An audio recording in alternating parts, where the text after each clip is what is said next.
frustration of all the crepes that I haven't had the chance to. Good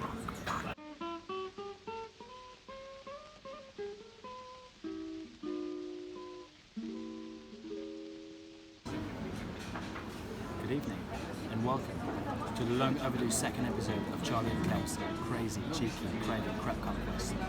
Tonight we find ourselves in Montpellier, a gorgeous city in the south of France, La Crepe. You've heard the rules of how this worked in our first episode, so we won't bore you with it this time. Let's cut to the crepe. Let's jump straight in with the presentation. I'm enjoying this evening the Crepe, which is a regional cheese with a loin of duck breast, salad and walnuts. It looks fantastic, let me just tell you. The thing you might notice immediately about my crepe, or galette, is that it is what one might call deconstructed. But the presentation they have handled fantastically. It looks wonderful. You've got a beautiful scattering of salads. The duck is evenly placed at four corners of the galette. And underneath it just looks like a perfect brown canvas. I'm excited. I'm going to give this galette for presentation out of 10 a whopping 9.5. I've dropped my towel.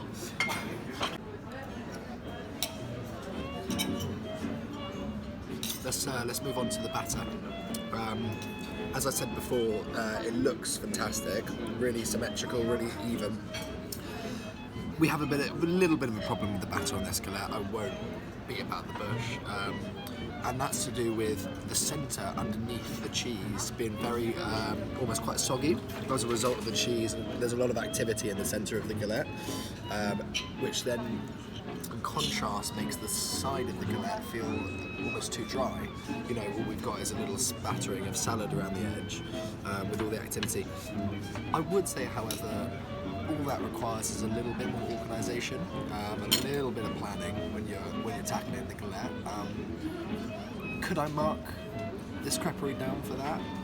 Maybe marginally, but ultimately, actually, all it creates is a bit more of a kind of a bit more of a challenge with the galette, which I kind of find quite exciting. So.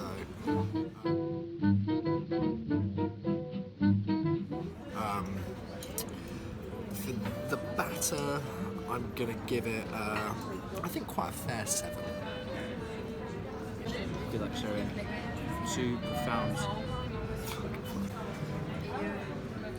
So I think it's fair for us to all agree that for this galette, the filling really speaks for itself. Or pretty ironic it should be called the filling, but it's just fantastic. The combination elements are exciting and dangerous, and I just think it's fantastic. So for the filling, I'm going to give it an 8.9.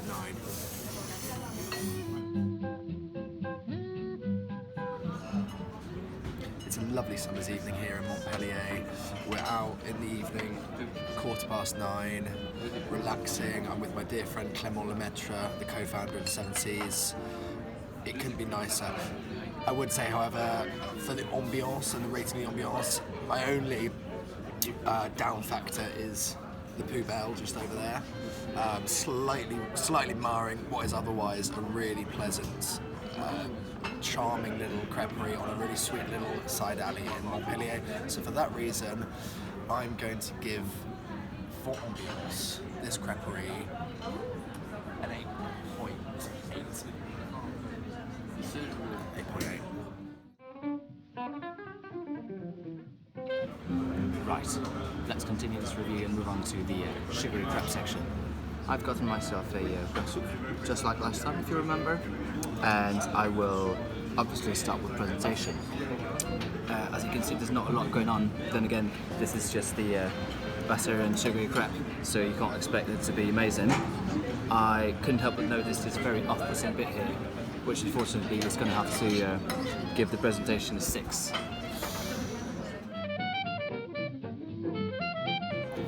Moving on to the batter review of this video. As everyone knows, in a butter and sugar crepe, batter is very important because the two ingredients that are sugar and butter are discrete enough to leave enough space for the batter to fully express itself, and therefore you have to pay attention to it. In this particular case, it is light and thin, like last time, which is very pleasing, I would say. And fortunately, there is one issue I have to point out, and it's the fact that it's a bit dry. But I don't think it's essentially due to the batter itself, but the lack of butter.